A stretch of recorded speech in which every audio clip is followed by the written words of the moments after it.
नमस्कार दोस्तों।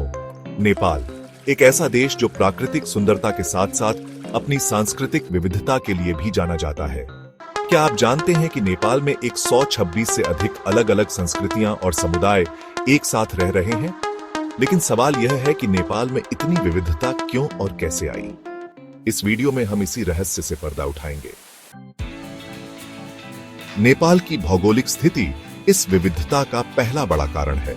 नेपाल को 3 हिस्सों में बांटा जा सकता है: हिमालयी क्षेत्र, पहाड़ी क्षेत्र और तराई क्षेत्र। इन तीनों क्षेत्रों की जलवायु, जीवन शैली और संसाधन अलग अलग हैं। यही कारण है कि अलग अलग क्षेत्रों में अलग अलग समुदायों ने अपनी खास संस्कृति और परंपरा को विकसित किया है। उदाहरण के लिए हिमालयी क्षेत्र में शेरपा और थकाली समुदाय मिलते हैं, जबकि तराई क्षेत्र में थारू, मधेसी और अन्य जनजातियां बसती हैं। इतिहास हमें बताता है कि नेपाल विभिन्न समय पर कई समुदायों के लिए सुरक्षित आश्रय स्थल रहा है। तिब्बत से आने वाले शेरपा और थकाली, भारत के उत्तर से आने वाले मधेसी और थारू और पूर्वी नेपाल में किरात समुदाय, ये सभी नेपाल के अलग अलग हिस्सों में बस गए।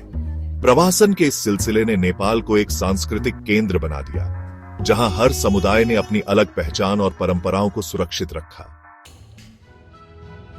नेपाल धार्मिक सहिष्णुता और सांस्कृतिक एकता के लिए भी प्रसिद्ध है।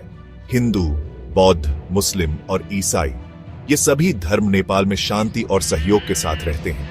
यहाँ के लोग अपने अपने त्योहारों और परंपराओं को मनाते हैं, जैसे दशैं, तिहार, लोसार, ईद और क्रिसमस।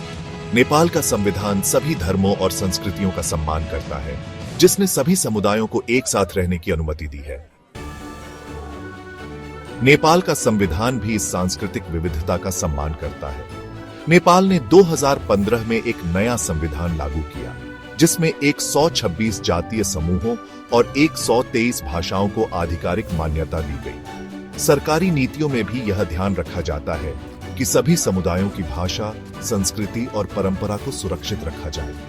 ये विविधता सिर्फ सांस्कृतिक विरासत ही नहीं, बल्कि नेपाल की असली ताकत भी है। तो दोस्तों, नेपाल की 126 से अधिक संस्कृतियां और समुदाय भले ही अलग अलग हों, लेकिन वे एक खूबसूरत माला के मोतियों की तरह एक साथ जुड़े हुए हैं। भौगोलिक विविधता, प्रवासन, धार्मिक सहिष्णुता और सरकारी नीतियां, ये सब मिलकर नेपाल की इस सांस्कृतिक विरासत को बनाते हैं। अगर आपको हमारी यह जानकारी पसंद आई हो तो इस वीडियो को लाइक और शेयर करना न भूलें और कमेंट में बताएं कि नेपाल की कौन सी संस्कृति आपको सबसे ज्यादा पसंद है। धन्यवाद और याद रखें, नेपाल सिर्फ एक देश नहीं, बल्कि एक सांस्कृतिक अनुभव है। हम मिलते हैं अगले वीडियो में। तब तक के लिए नमस्ते।